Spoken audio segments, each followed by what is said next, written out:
Hello, Laziali all over the world. Welcome to another amazing episode of Lazio Lounge. I'm Vittorio Campanile, and I know you're answering, you're questioning, you're wondering: is he here? Is he back from holiday? Yes, guys, he's back again. And I was thinking yesterday, Alistair, that if the international break would have been the same amount of holidays you have, I think Serie A would take 2 years to finish, right?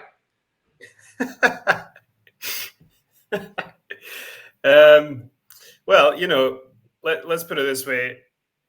Nice long weekend away. What did we get? We got 4-0 win against Fiorentina. So I'm definitely open to reopening the discussion about the funding Alistair to be on permanent holiday, so that Lazio can keep enjoying the moment. Because there's a I know you don't want to admit it, but there's a theme here. The more time I spend away from Rome, the more Lazio win. I said it. I said it very often, to be honest with you. So, I'm all up for it. And it's true. I mean, numbers don't lie, Alistair.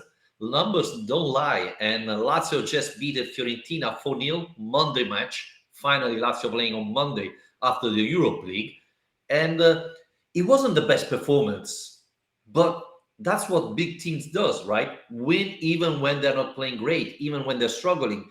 And Fiorentina in the first half had so many chances that, at the whistle, I thought, how is it possible that Lazio's winning 2-0?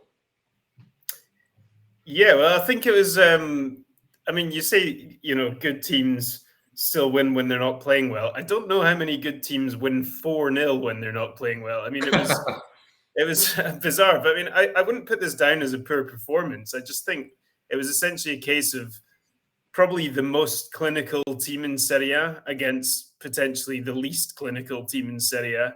Fiorentina have had issues with this all season long. None of their strikers are scoring goals. They're not really finding goals from anywhere else, despite the fact that the rest of their play is okay generally. Their build-up play, their possession, and the rest of it.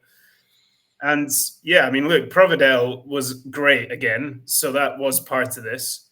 But it's unbelievable. 3 4-0 wins in a row, something that's never been done in Serie A history. And to do so after European games as well, it really is something to be very cheerful about. And like you say, the fact that it was done at a time where we feel like there was actually a lot more to come from Lazio than what they gave us, and to go up to Florence and win 4-0 is a crazy result, really. You mentioned Provedel, our goalkeeper, and one of our questions from one of our listeners, Diana Putra, said, again, amazing performance by Provedel, probably our best upgrade so far. Do you agree, guys? I was thinking that we paid him less than 3 million euros, and the performance he made so far, I think, cost performance, probably the best signing in the last 10 years of Lazio, right? He's been a revelation. I tweeted during the game that I think when it comes to expectations versus reality, he has to be one of the best signings in the entire league this summer, really, because we can't forget that he was brought in not even to be the number one. He was brought in fairly late on to be the second choice goalkeeper we had. If you think that the alternative to Provedel last season was Pepe Reina, I mean, that's basically what we're talking about here. And he's been, ever since he came on 6 minutes into the first game of the season, he's been superb. He's fitted in really well. Like you say, he's saved a lot of points. And it's not just the kind of the moments, it's not like you look at every save he makes and you say, okay, if that was a goal, it's X amount of points. It's more the confidence that projects to the rest of the team, and the fact that we've seen Lazio fall apart in plenty of moments in the last few years when they've conceded goals at the wrong time or conceded really frustrating goals or whatever. It can have a massive mentality effect on this team, whereas having a guy there you can rely on to keep those shots out, it's been a transformation, to be honest. One thing we don't mention very often is the leadership of Provedel, because you were talking about Reina, who is a very experienced player, and I didn't see leadership, that control of the defense. If you go and see the highlights, or if you watch Lazio matches this season, you see him talking a lot. And that's very important for a goalkeeper, talking with the defenders, midfielder, telling them what to do, how they're doing, etc. That's very, very important for the goalkeeper and for the rest of the team. So that's something that not a lot of people are talking about, but it's very important. And the other thing, I think people tweeted this all season long. How good is it to see your goalkeeper finally coming out, grabbing the ball, controlling the penalty area? I mean, I know, guys, maybe you're listening to this podcast and you're an Inter fan, Juventus fan, and you say, well, that's what usually goalkeeper does. Well, in the last 8 years or so, we didn't see that much, right? Yeah, I mean, I think there was that one moment in particular that a cross came in and Provedel, sprinted off his line and punched it away. And it seemed like there was a Twitter meltdown after that. Like, people absolutely amazed by the sight of a goalkeeper kind of proactively coming to clear the danger. Yeah. And yeah, that's one side of it. I mean, like you say, I mean, you've brought up a few good points there. I would throw in as well his footwork is something we've mentioned as well. He's been great with his feet, and I think he's very quickly. I've said this before, but I think he's very quickly created a trust with the rest of his players, the rest of his teammates, in that defense.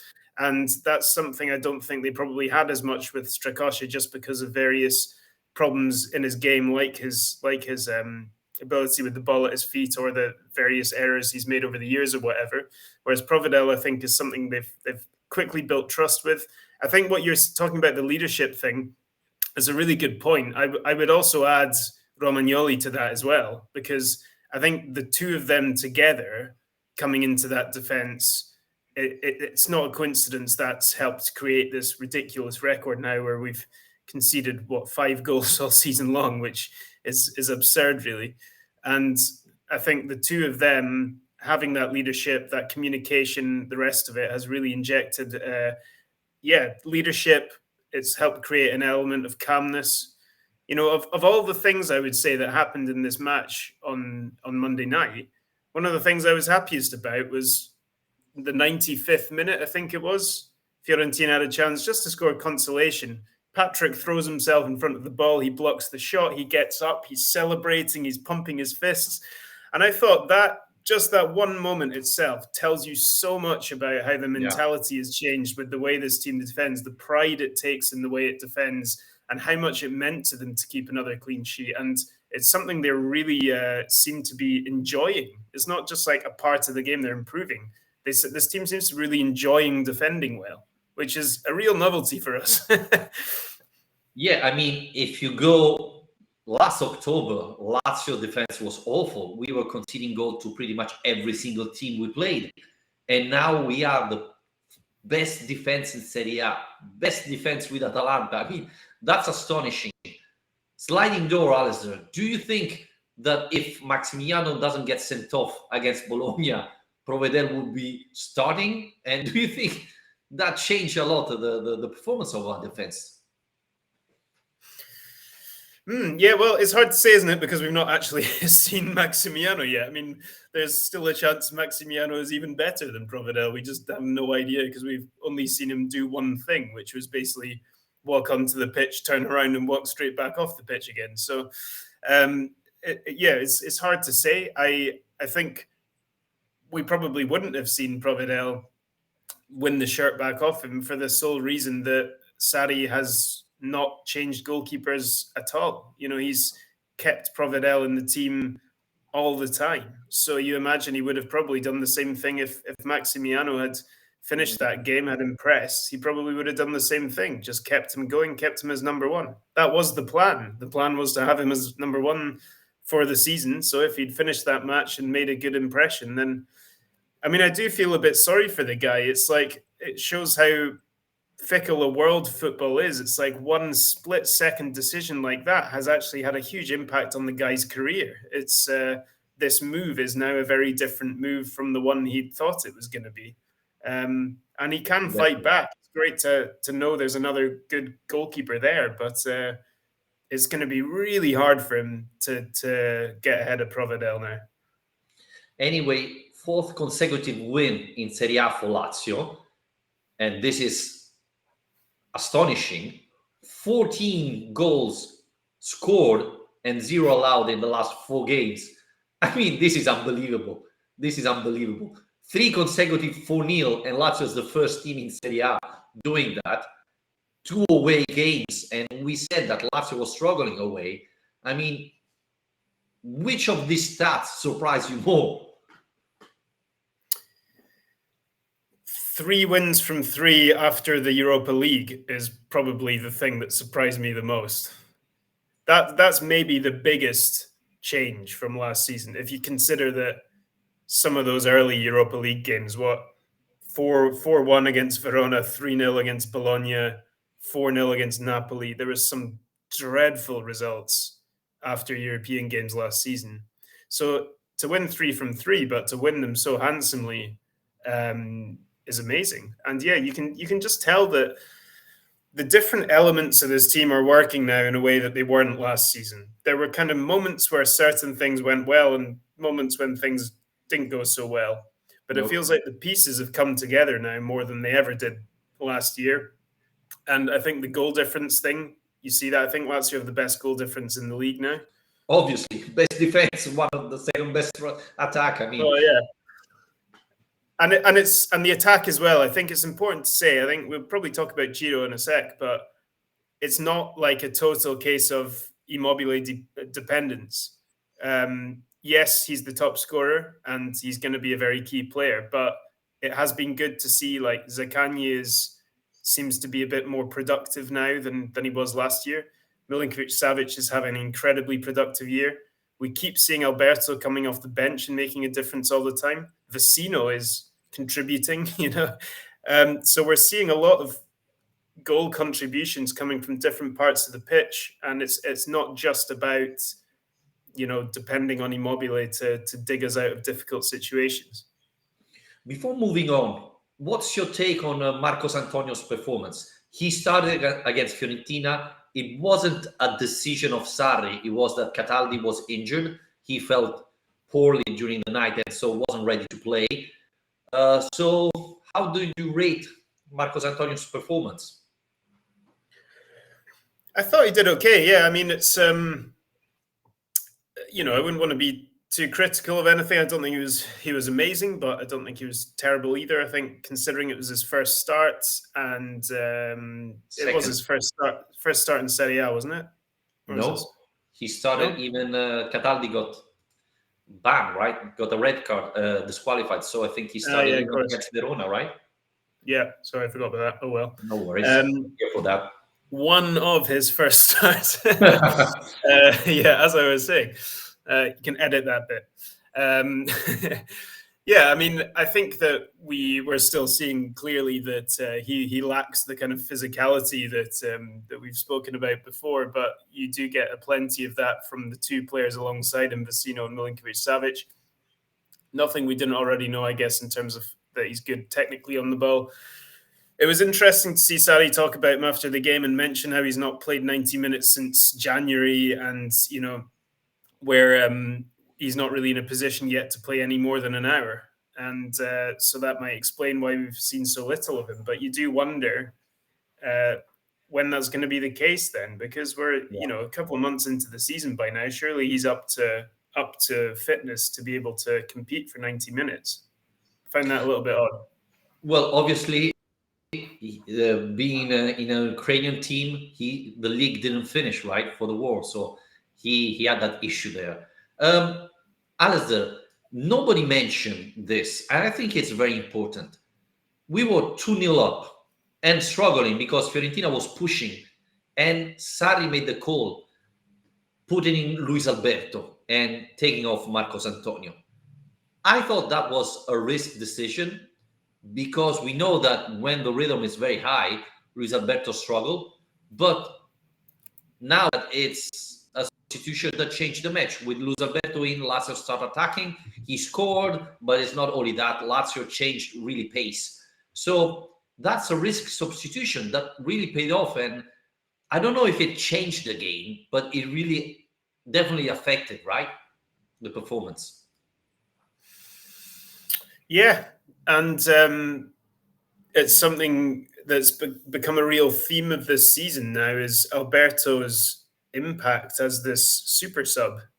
And again, to repeat a point we made before, I don't know how much he'll enjoy having that role or if it's something he'll be very happy with. But it has made a difference time and again now, the entrance of Alberto in the second half Yep. to inject, like you say, I guess, inject a bit more creativity and attacking confidence into the way that Lazio are playing. And it didn't look like a game that was going to end 4-0 until he came on the pitch, to be honest. So, yeah, and also, again, highlighting the versatility of Vecino, who's we've now seen a few times kind of slotting into that Marcos Antonio role as well. So, I mean, Vecino is really been a bit of a revelation as well. I don't think anybody quite expected to see this level of performance from Vecino this season. Yeah, and we said it that he was a jolly. He could play in different position there. Madies is asking about Marusic because he had a scary injury, right? He already had a concussion against Napoli a couple of weeks ago. Had another one yesterday, Monday against Fiorentina. Lazio doctor spoke yesterday morning, say he's fine. Marusic on Instagram posts that he's great, he's feeling well, so that's okay. I don't know if he's going to play tomorrow against Sturm, but he's back with the team. But this is a perfect assist, Alistair, because Marusic renewed his contract and Lazio didn't tell us nothing, which is not the first time, but it's good to know that Marusic extended his contract for another year, right? It's bizarre. I do not understand why this happens, and also I don't understand why that it's not like this is a blanket rule where they don't announce any contract extensions. There are some players they'll announce and others they won't bother, and Yeah. it seems I just don't really understand it. It's good news. I mean, you can't. I don't think there's any real negative impact of announcing a player has extended his contract. It's a moment to kind of celebrate that player and their contribution to the team, really. So yeah, a bit bizarre.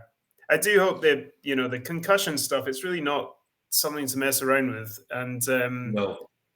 I don't know. I think football's still got a long way to go with the treatment of head injuries. So I do hope that they have. I mean, obviously they're saying positive things, but I really hope that has been treated as seriously as it should be, because it didn't look great. He wasn't in a good place when he came off.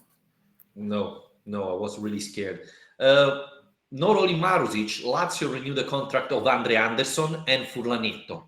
Now, I don't agree a lot with Andre Anderson. I think he proved not to be ready. And even in Brazil, he's now on loan in Brazil.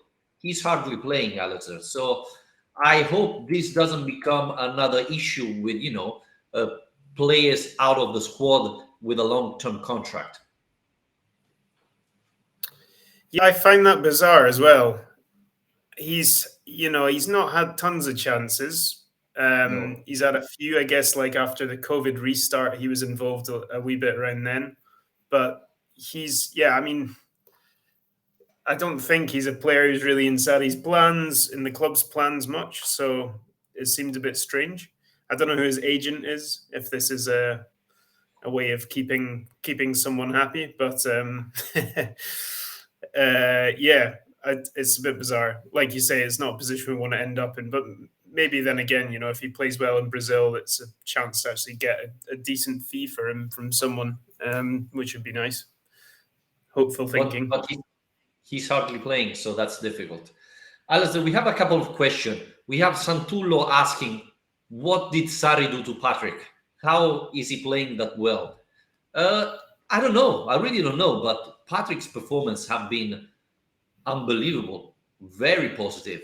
And yeah, I don't know what Sarri did, but it's definitely a positive thing, right?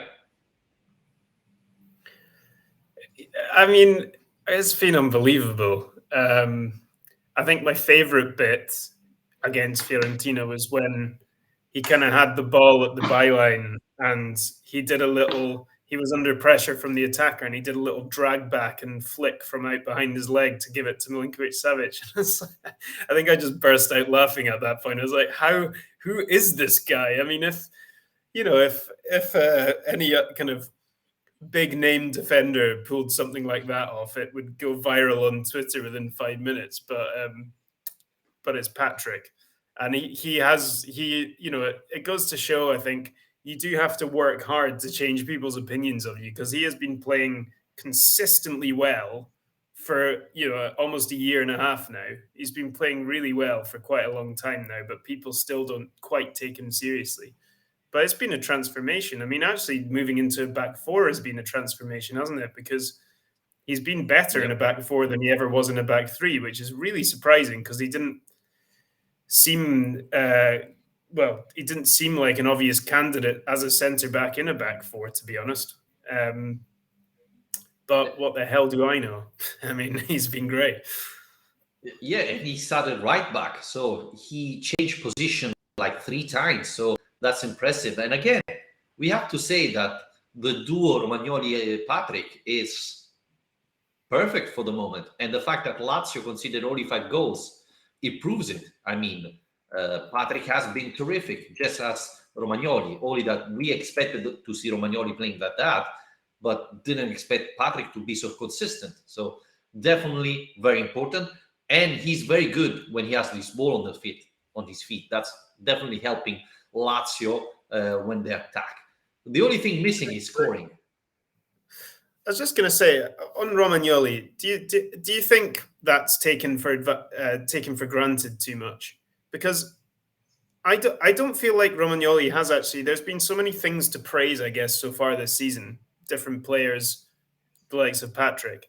But Romagnoli, the way he's fitted in and the performances he's put in have been really good. And I think there's been an air of kind of, like you say, we expected that. But did we really expect that? I mean, he's not been playing. He hardly played for Milan last year.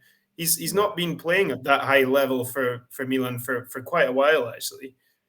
So I don't think we should just say that's fine, that's Romagnoli, that's what we expected to sign him and do. I think he does deserve, like everyone else, to be complimented and praised for the way he's settled and the performances he's had, because he has been really strong as well.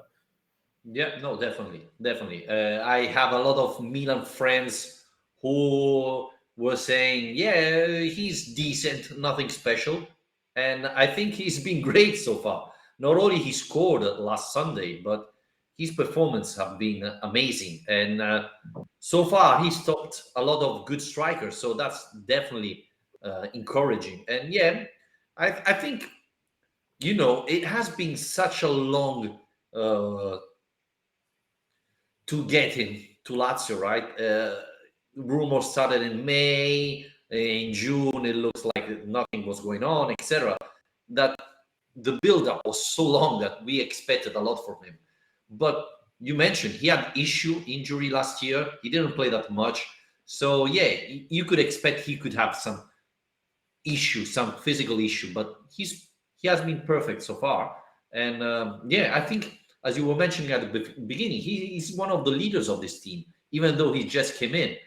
It was funny because I think Sky, during the live commentary of the match, Fiorentina Lazio, said Romagnoli is the captain, and my son said no, he's not even close because he's one of the latest signing. But he's one of the leaders, definitely. He's not the captain, but he's definitely one of the leaders of this team. Yeah, exactly, and that's happened really quickly. Really quickly. I mean, I think even from the first game of the season, it felt a bit like that. So no, I just thought he was worth giving a shout out to, because it's worth appreciating his efforts. It's been really, really strong start from him. But I mean, the whole defense is just it's ridiculous how it gets said time and again, but it is amazing how it's been transformed. And obviously not a great result last week in Austria, but still another clean sheet for them there. So that is an improvement considering what happened in Denmark.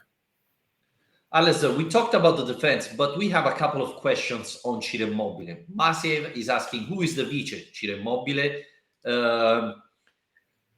Kik Adisaptura is asking, he's a little bit concerned about Ciro's performance. He wasted many chances, he said. Is he starting declining? Well, I was impressed because he scored a late goal, which is something that he didn't do a lot in the last couple of matches. Declining, well, obviously he's not a kid anymore, but I thought his performance was positive against Fiorentina. Well, he is exactly the same age as me. So let's put it this way: there's no decline. This is peak physical time of age. I can vouch for that. I think he's just playing every minute of every match. And it's going to be hard to be at your absolute best when you're doing that. And he's one of the only players, I guess, who's being, like Felipe Anderson, I guess, is one of the others, but who's being relied upon all the time to be playing. And the part of that ties into the other question you're talking about: who is the Vice Immobile? Well, we don't know. So far we've seen Anderson play there. We've seen Cancellieri very briefly play there, and that's been about it. So, this is the problem. Had we signed, Giovanni Simeone or something in the summer, we probably would have been able to rotate more and give Ciro more of a rest. But no, I think, look, I mean, is he not top of the Serie A scoring charts? I mean, he's. I don't think we can be very critical of a guy who's still one of, if not the top scorer in the league. I can't quite remember how that looks. No, he's top scorer. Top scorer. Well, there you go. I don't think we need to worry about that too much. I mean, look, it is something we are going to have to deal with at some point, but not quite yet. He's still looking pretty sharp. I think he's always missed a bunch of chances, right? I mean, this is part of what makes Ciro Immobile so special, is that he's never been the best finisher in the world, but he's always going to find another chance. He's better than so many players at that. His ability to create openings, create spaces to actually find chances. And he will miss a bunch, but he'll also score tons of goals because he'll find the next chance pretty quickly. So I'm not too worried, apart from the tiredness factor. And he made an assist as well. He didn't only score, he made an assist. And the thing, Alistair, is that he's top scorer and had only one penalty. Well, he scored only one penalty. He missed one. That's probably the most concerning thing, the penalty situation. But Ciro is top scorer with only one penalty scored. So I think that's something very important that we don't have to forget. I mean, other players have been celebrating scoring half the goals Ciro scored. So, today, Alistair, there has been this very interesting interview of Claudio Lotito. He talked about Milinkovic-Savic and about the stadium. Let's start from Milinkovic-Savic, because yesterday, Gazzetta dello Sport, instead of talking about Lazio destroying Fiorentina, came out with this article about Milinkovic-Savic signing for Juventus in January, saying that there's a deal between Lotito and Milinkovic-Savic agent for January. So Juventus will sign him and will pay him only 50 million euros. So Lotito spoke about that this morning. Do you want to talk about it? Yeah, I mean, it's kind of like copy and paste, isn't it? I feel like we've heard this kind of story so often in the last six or 7 years, however long it's been. But yeah, I mean, Lotito, to his credit, was pretty quick to kind of respond to this publicly, and basically said, well, he rejected it, didn't he? He said there's no agreement to sell Sergej to Juve or to anyone else in January. And then he went on to say it's actually the opposite, that Sergej's actually now, his price has gone up to 120 million now. It was 100, but now it's 120 million euros.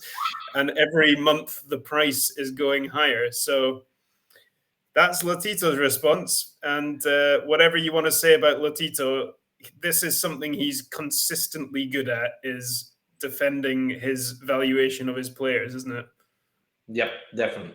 And again, it doesn't make completely sense, the article of Gazzetta dello Sport yesterday. Juventus just had the worst financial year of their history, and it's not the first one. The team is collapsing. We saw it last night. And why should Lotito or Lazio sell Milinkovic to Juventus at half his price? Let's not forget that Lotito and Agnelli, Juventus owner, are not big friends. I would say completely the opposite. So, I don't see Lotito making a favor to Juventus, especially in January. So, yeah, Lotito had fun, I think, in replying to this question. Now, obviously, the big question is, Lazio will try to renew his contract because his contract is not expiring next summer, but in 2 years' time. So Lazio would be forced, if we can use it, to sell Milinkovic-Savic next summer if they don't sign any contract. But apart from that, I think what Lotito said makes sense. Let's not forget that in the last four matches in Serie A, Milinkovic-Savic made 4 assists and 3 goals. And we're talking about a midfielder. Yeah, and January makes no sense. Like that, it's just not going to happen. When was the last time Lazio sold a big player to Juve? Like you say, I don't think Lotito and Agnelli are best friends. The last signing was Lichtsteiner. Lichtsteiner. That when was that then? I mean, that was what, 2010, 2008, something. Yeah. I mean, that was ages ago. Even more, I think. Yeah. What was my point going to be? I was just about to say something. Yeah. That was it.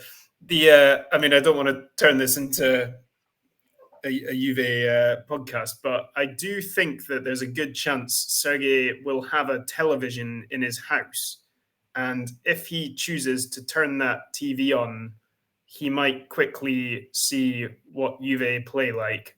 And I would be amazed if he watched them and said, I want to get involved in that. That looks great fun to me. While I'm in the best form of my career, creating and scoring goals, I want to go and play for Allegri and sit behind the halfway line and soak up pressure really badly for 90 minutes.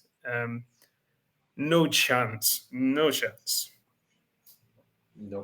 Lotito spoke even about the Stadio Flaminio, and he said it's not all up to him anymore. He's interested. He showed interest, but he's waiting. We were speaking before. I'm a little bit concerned about these words about Claudio Lotito. Yeah, I mean, well, I think it's probably confirmation of something we already knew, which is that nothing's going to happen anytime soon. And that's generally the case with Italian stadium building projects anyway. I mean, just look at what's been going on with the new San Siro project, which has been, talked about and discussed and blah, blah, blah for ages and ages now. And they're still at the process of, going through a public consultation about it. So I don't think we're anywhere close to really progressing with this. His comments, he's concerned that he wouldn't be allowed to have it at the capacity he wants it to be at, and that he wouldn't be allowed to make it fully roofed. And those are two very reasonable things to want when you're getting a new stadium, to have a roof on it and to have enough people in it. I mean, those are two pretty basic things to be expecting. So, yeah, otherwise you cannot play in Europe without a roof. So that's a big issue, right? Can you not? I mean, Fiorentina do. I think Umbrella are not cannot come in the stadium during European competition. So, all right. But yeah, I mean, it was also interesting seeing Sarri mention that. Kind of well, actually, I didn't see how the question was asked, but the way it was written anyway, it seemed like it was a bit, it was a bit unprompted. And he basically said before he quits, he wants to coach Lazio at the Stadio Flaminio, and he wants it to be named the Stadio Tommaso Maestrelli, which is a wonderful image for us. But realistically, it's going to be quite a long time probably before that becomes a reality. Yeah, but it would be amazing, right? Stadio Flaminio, it's a stadium where Lazio played a lot of matches. And call it Tommaso Maestrelli. And when was it? Last week was 100 years for Tommaso Maestrelli birth. So it would be amazing if this happens. But again, the words of Lotito scares me, because let's not forget that Stadio Flaminio situation, and we did a video there visiting. It's terrible, because there's even the family, the Nervi family, that is the parents of who built the stadium, has rights on it. And obviously, Lazio have to rebuild it pretty much. Have to put a roof. They want to put parking slot, obviously, restaurant, things like that. And so someone has to help, because there are so many constriction there that it's not easy. So it's difficult, but it would be amazing. So it's really important that Lotito gets the help that he needs. And I'm concerned that, Alistair, the way I see it is that it's like Rome mayor said, yeah, you take charge of it and solve me this issue. And we'll just say, yeah, we'll help, but we really don't want to do nothing about it. Yeah, and I think I would reiterate, we have done a video where we went to the Flaminio and we discussed all of this at length. So if you want to hear all about the detail, then go and look at that. But I think just one final point for me to make about it is that making the point again that the reality is, unless people don't know about this already, that the Stadio Flaminio has sat there completely unused for about 12 years now. And, it is just rusting. There's weeds coming out of it. It's not used for anything. I'm not talking about football. It's not used to host any events at all. So it's no use to anybody at the moment. And that is a real shame. So this is why it's kind of in everyone's interests. It's in the city's interest as much as it's in Lazio's interest to make something happen. So, yeah, can only hope. The best question of this week is from Wida Ari, who says, don't want to ask anything, just want to enjoy the moment. It's a great moment to be a Lazio fan. Alistair, right? It is, yeah, it is. And look, we've got an exciting, unexpected top of the table clash coming up this weekend as well. I mean, how many people would have had money at the start of the season on Lazio Udinese being a top four battle this far into the season? So that'll be a really interesting game. I think that it'll be a real test of both teams, how serious both teams are, and I'm really looking forward to that one, actually. But you're right, it's great. They're playing fantastic football.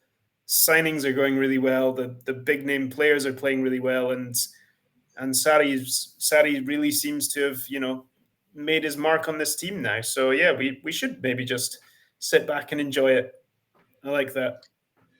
I know you are all in the Conference League, but tomorrow there's a very important match for Lazio in the Europe League against Sturm Graz at home.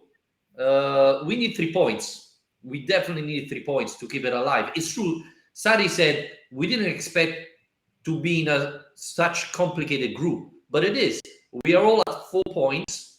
It's all difficult. There's not the team that is lower than the others. We thought Midtjylland would have been, but hey, they recovered from 2-0 down to Feyenoord as well. So we are all there at 4 points. Lazio definitely needs to win the next 2 at home. And it starts all tomorrow against Sturm Graz. Yeah, no, it's a huge game, this one. I think it really is a must-win.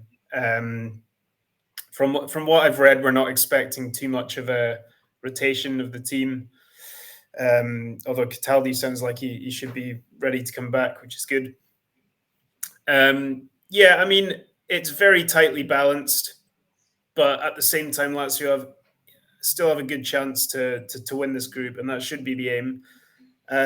We do still have two of the home games left to come, which should be a big bonus as well if people actually turn up, which is not sounding fantastic for Thursday yet in terms of tickets sold. But I think that there's still a good chance to win the group, and they really do need to be prioritizing that in order to avoid an extra couple of games starting next year.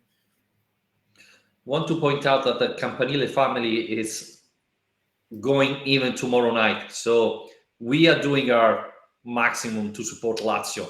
Doesn't look that the Alistair family is going, but no. I'll be in the wrong city, I'm afraid. Yeah, no, you're all in the Conference League. I told you. Yeah. Let me check the numbers.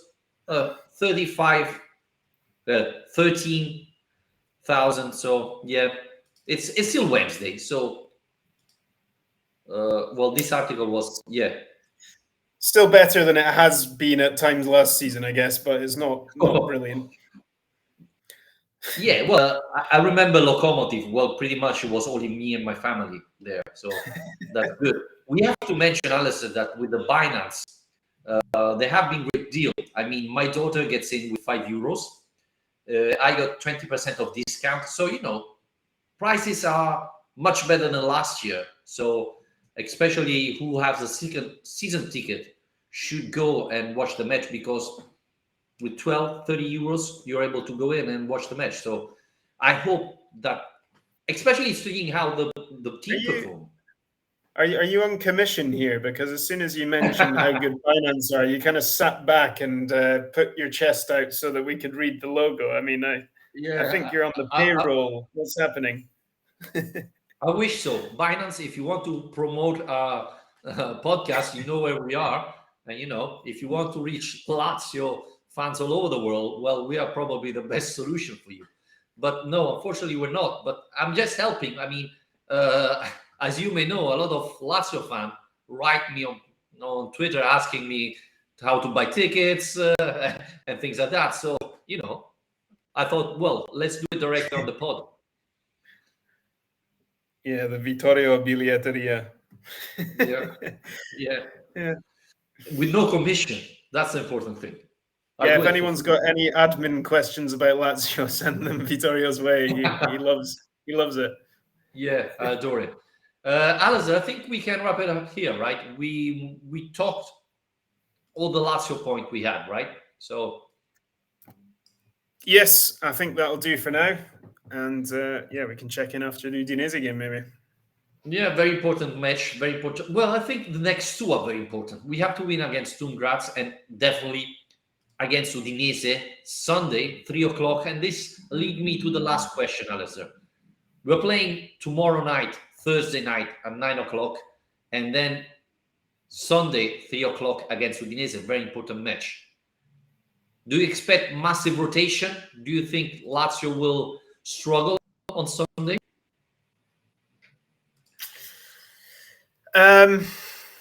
I think that the message will. I'm not expecting huge rotation. Will they struggle? I think it'll be really difficult. I do think it'll be a difficult match. Udinese are playing weirdly good football this year. They're really quite impressive. They'll obviously have the full week to prepare. At least it's in Rome. Both games are in Rome, so there's no traveling involved. I think that'll play a big part. Yeah. I think also the message might be, there's a full week actually after the Udinese game before Atalanta. So there's, just power through these matches, and then we'll have a full week to rest and recover. So that's something as well. But no, I'm not expecting huge rotation. Actually, I think Sarri will probably keep it fairly consistent. Well, let's hope that things goes well. I mean, I remember, unfortunately, a 4-4 last year against Udinese. So I hope it doesn't go that way. I mean, last goal, that was awful. But let's hope. I'd forgotten about that game. That's one of the craziest games I've ever been to. I think, God. How can you forget that game? 3-0 down, 4-3 up. Unbelievable. Anyway, thanks everybody for listening. Remember, you can follow us wherever you listen to your podcast. You can support our podcast on patreon.com/Lazio Lounge. Membership starts at $2 a month. Thank you very much, Alistair. Thanks everybody, and we'll be back probably Monday if Alistair is not on holiday again.